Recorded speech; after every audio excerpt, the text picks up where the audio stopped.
Our education system is broken. It does not teach us the skills that we need to thrive in life. It does not teach us what we need to succeed. It does not give us the tools to improve ourselves, to gain knowledge, and to improve our skills. It only drills us into the same narrow way of thinking. It only ingrains within us an outdated and flawed philosophy.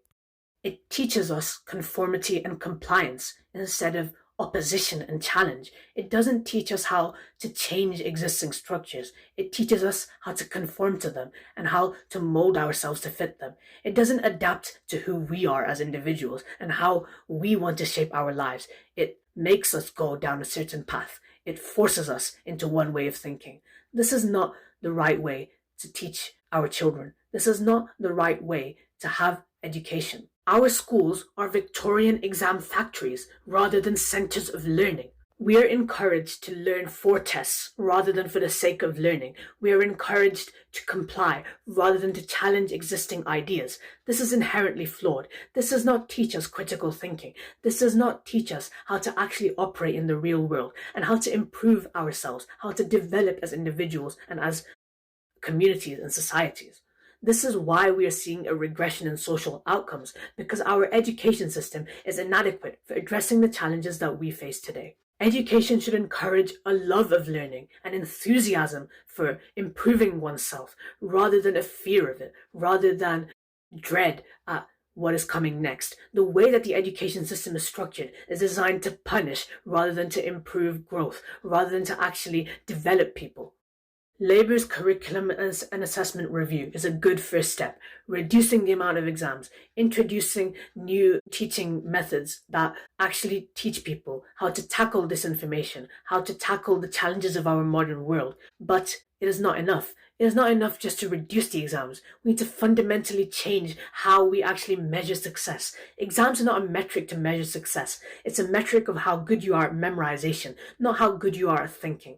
We need to fundamentally change how our education system assesses outcomes. We also need to change the style of teaching, the method of learning. The way that classrooms are structured is abhorrent and medieval.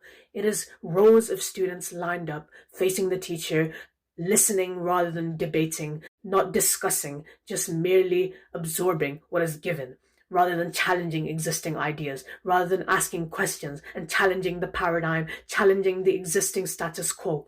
We often ask why our innovation and ingenuity has declined. It is because of this. Why has disillusionment risen? Why has crime risen? Why has all of the poor social outcomes in society risen? Because of the decline of the education system, because it has not been updated to reflect the realities of the modern world. It is still stuck in the archaic realities of the past. The way the education system is structured goes hand in hand with the rise of neoliberalism. Neoliberalism emphasizes individuality and self-centrism, and so does the education system. It doesn't emphasize how you can contribute to the world around you, how you can change the systems around you. It emphasizes how you can get the maximum personal financial benefit to yourself, how you can get the maximum social status and standing that you can get in society, rather than actually contributing to it, rather than actually improving it, rather than actually helping the people around you. It is all very self-centered. It is all very narrow. There is only a few paths that you can choose to take. This is not the system that we have been led to believe we have.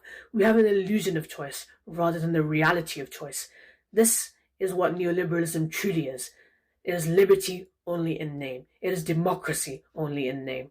We as young people should be allowed to decide which direction our education system takes, what path is going to be the path forward for the education system, how we actually want to learn rather than having it imposed upon us. When has policy making ever worked when it's imposed upon a community or a population? Why are young people any different? Why should we be excluded from the same courtesies as those who are older than us, those who are above us? This is a fundamental flaw in the attitudes we have towards young people in society. We believe that they're inept. We believe that they do not have the skills and abilities necessary. But why do they not have the skills and abilities necessary to understand the world around them? It is because of the flawed education system. This will never be fixed unless we radically transform the education system to reflect the realities of the modern world, to actually improve the development of our young people rather than suppressing their identity and pushing them into a narrow path. We need an education system that gives equal opportunity to all people, not one that excludes disadvantaged people, that only caters for one type of student, one type of learner. We need a pluralistic, democratic education system. We need an education system that builds moral ambition, that builds young people who want to change the world, who want to be leaders and revolutionaries, that actually want to transform society rather than going after excessively and endlessly for their own personal gain and their own personal accumulation. It's time for radical change.